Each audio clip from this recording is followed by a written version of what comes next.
Magandang umaga mga kabay. So meron po akong approve dito mga kabay. Kung maalala nyo po yung in-estimate ko nung nakaraan. 39226. Ayan. DWD024 ito mga kabay. So ang papalitan dito mga kabay ay cord. Ayan. 3 metro po ito mga kabay. Tapos yung spindle gear niya. Ayan. Pudpud po yung hammer. Tapos bearing housing at carbon brush. Ayan. So yun po yung papalitan dito sa estimate natin na 39266. Ayan. So ang presyo pala nung ano mga kabay, yung spindle ay walang nilagay dito mga kabay. Pero yung lahat-lahat na nagastos niya mga kabay ay 1.8. Ayan. Lahat-lahat po kasama na labor, spindle, cord, tsaka carbon brush yan mga kabay. Hindi kasi nakalagay dito, total lang kaagad. Ayan. So 1.8 po yung gastos niya mga kabay. So tara mga kabay, samahan nyo ako, kakapit natin dito. So yun na mga kabay, nabuksan ko na po. Ayan. Tapos nailagay ko na rin po yung plug. Ayan. Tapos yung cord niya mga kabay. Bali ginawan ko na lang ng paraan mga kabay kasi masyadong malaki po yung cord na nabili nung kasama ko. So hindi po siya kasya gaano dito sa cord protector. So ang ginawa ko, ginagrind ko na lang pantay yung pinaka cord niya para pumasok. So kasi ang cord niya na luma, yan lang, ganyan lang po kaliit. So ito po ang laki. So okay na po ito mga kabay, kakapit na lang natin. So ito, naluwagan ko na rin yung spindle mga kabay. Ayan. Magpapalit po tayo ng spindle. Ito na yung spindle na bago. Ayan.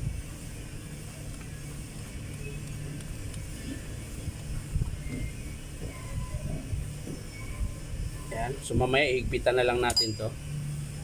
Tapos yung bearing housing mga kabay, magpapalit din po tayo. Ayan. So ililipat lang po natin yung seal. Ayan. Hindi po kasama sa bearing housing itong seal. Para hindi po siya, yung grasa hindi po papasok dito sa armature. Ayan. So okay na mga kabay, carbon brush. Ayan, magpapalit din po tayo ng carbon. Ayan, ang iksi po ng carbon nya. So tatanggalin na po natin yung lumang carbon. Ayan, papalit natin yung bago na carbon. So ayan mga kabay, yung bagong carbon, mahaba, dalawa.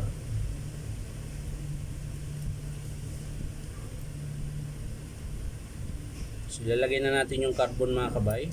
Ayan. Sa kabila din po. Ayan. So okay na mga kabay. Next, yung kanyang cord. Kakabit na natin yung cord mga kabay. Cord niya, cord tsaka yung cord protector. Ayan. So mauna muna dito mga kabay. So kakabit na po natin ito.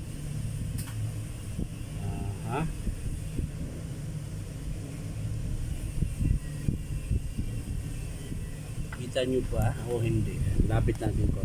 Ayan. So yan mga kabay, kakabit na po natin yung cord sa kanyang switch. Ayan. Tapos hihigpitan na lang natin.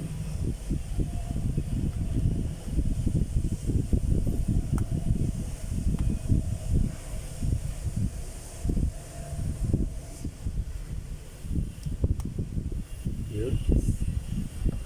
Tanggal yung kabila, hindi nasama.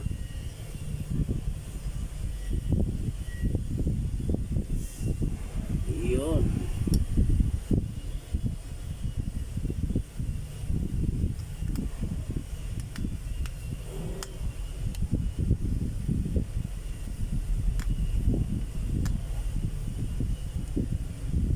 Yan, okay na mga kabay.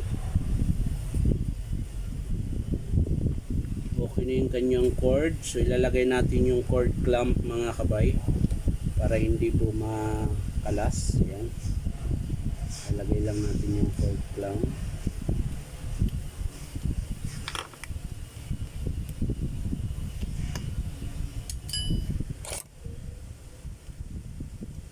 Yun.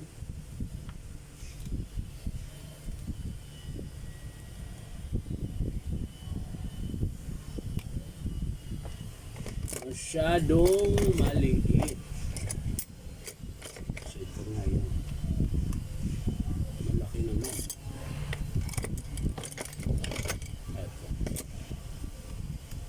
itong sukat mga kabay. So yan mga kabay, nakabit ko na yung cord clamp.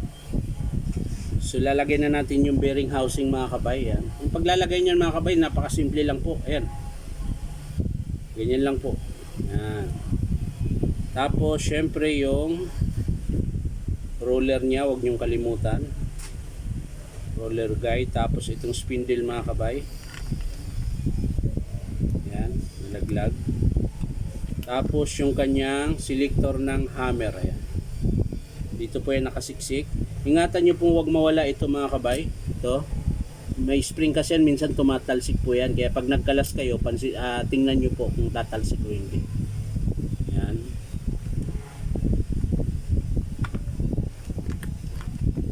So yan na mga kabay. Kakabit na po natin. Ayan na. Ayan. Ayos na yan. So ilalagay na natin yung carbon nyo mga kabay. Ayan. Kabilaan yan mga kabay. Yan. So okay na mga kabay. Yan. Yan na po yung ano niya. Lalagyan na natin ng konting grasa kasi wala po siyang grasa. Yan. Kung konti lang mga kabay para lang siya ano. Yan. Hindi naman kailangan madaming grasa dyan mga kabay. So yan. Okay na mga kabay. Parang mayroon tumutunog.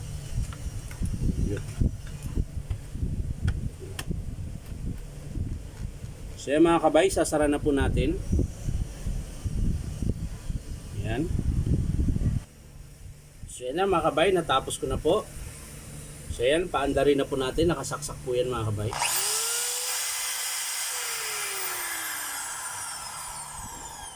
Testing po natin yung hammer mga kabay kung malakas. So yun po yung hammer niya mga kabay. Ito naman yung drill lang.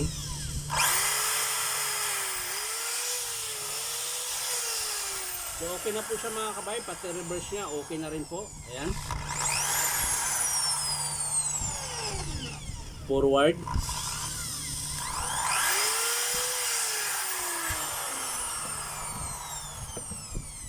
So ayan mga kabay, ulitin ko ang pinalitan natin. Spindle gear, bearing housing, cord, ayan, tsaka carbon brass.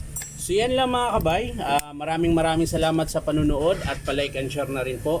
At syempre po, baka naman pa-subscribe sa aking YouTube account na Inom Tabay. So maraming salamat mga kabay. Sana po tuloy-tuloy pa rin itong ating pag-aayos yung tungkol sa pagre-repair. Ayan. Tinuturo ko po yung mga repair dito na madali lang. Halimbawa kung nasa bahay ka lang, yan. So sana po marami pong mag-subscribe sa akin, syempre. Ganun po. So yan lang mga kabay, maraming salamat. Bye-bye.